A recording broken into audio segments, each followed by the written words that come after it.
¿De dónde vienen las ideas de Javier Milei? El nuevo presidente de Argentina dice que él es liberal, lo que quiere decir que se considera parte de la tradición política que empezó con las revoluciones democráticas que ocurrieron en lugares como Estados Unidos, Francia, la Nueva Granada o el Río de la Plata. En esas revoluciones se levantaron unos ideales que casi todo el mundo considera buenos. Que todas las personas fueran iguales ante la ley, que se respetara la voluntad de cada una y que el derecho a la propiedad no se pudiera violar era justo lo que se necesitaba para derrocar a unos estados abusivos en los que el monarca podía imponerle su voluntad o robarle a cualquier ciudadano por el simple hecho de tener un apellido. Pero en los nuevos estados que se fundaron gracias a esas revoluciones, esos valores no fueron suficientes. Para garantizar esa libertad se necesita un ejército y para garantizar la igualdad ante la ley se necesitan unos jueces, un congreso y un gobierno, y nada de eso se puede lograr sin los aportes que salen de los ciudadanos y específicamente de su propiedad. Y además los liberales estaban conscientes de que esa propiedad podía estar en riesgo. En el siglo XX empezó a notarse que esa igualdad solo aplicaba para los más pudientes, que habían sido los protagonistas del derrocamiento de las monarquías, mientras que ahora los pobres,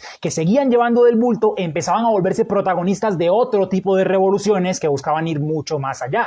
Entonces, para evitar que ese ejemplo se replicara en sus países, los liberales adoptaron dentro de sus banderas el bienestar social. En esta nueva etapa, los gobernantes podían pedirle a los que más tenían que aportaran más para ayudar de esa manera a los que menos tenían. Y también podían prohibir que se hiciera negocio con los servicios públicos más básicos para que todo el mundo pudiera tenerlos. E incluso podían restringir el comercio con otros países dependiendo de las necesidades de cada país. Sin embargo, algunos liberales creen que ese cambio fue una traición al liberalismo, y entre esos está Javier Milei. Según ellos, esos problemas de la sociedad son inevitables y lo que hay que hacer es retomar el ideal inicial de dejar hacer y dejar pasar, porque hoy los estados están oprimiendo a los ciudadanos al no permitir que opere libremente la ley de la oferta y la demanda para determinar con ella quiénes son los que merecen tener más dinero y quiénes son los que pueden hacer mejor las cosas. Muchos llaman neoliberales a los que piensan de esa manera, pero para ellos el nombre no es correcto porque puede ser inexacto. En realidad, dentro de esta categoría hay dos grandes escuelas de pensamiento económico, la de Austria de Friedrich Hayek y la de Chicago de Milton Friedman, que se considera la más aceptada, la más tradicional y la más abierta de las dos. Pero más allá de eso, durante mucho tiempo todos ellos fueron una minoría y sus ideas estaban solamente en la teoría.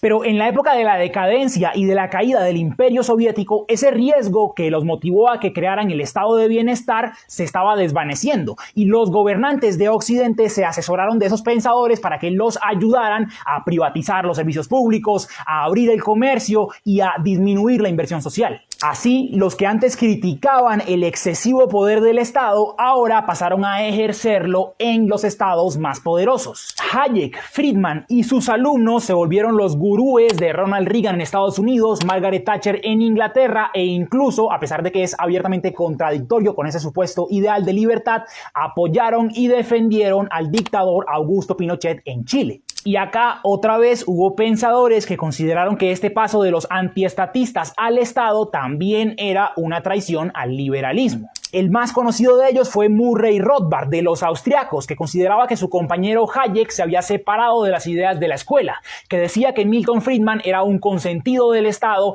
y que consideraba que las ideas de dejar hacer y dejar pasar estaban incompletas si no se las combinaba con la filosofía anarquista que va en contra de toda autoridad. Y aunque los seguidores de Rothbard se consideran los únicos y auténticos herederos del ideal original del liberalismo, la verdad es que defienden cosas que casi todo el mundo considera aberrantes. Rothbard decía, por ejemplo, que los males del estado de bienestar habían surgido cuando se le otorgó el voto a las mujeres. Se lamentaba de la derrota de los nazis en la Segunda Guerra Mundial, decía que estaba a favor del comercio y la venta de niños y además consideraba que en Estados Unidos los negros y los blancos tenían que vivir separados.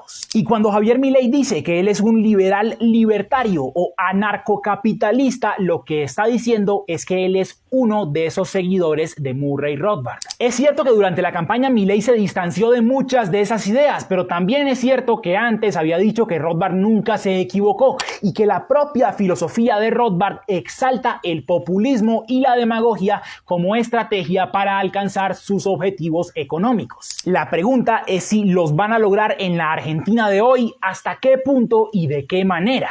E igual que en el resto del mundo y en el resto de la historia, eso no va a depender de la justeza, la popularidad o la profundidad de ciertas ideas, sino de la fuerza o debilidad de los sectores sociales a los que les conviene o no aplicarlas.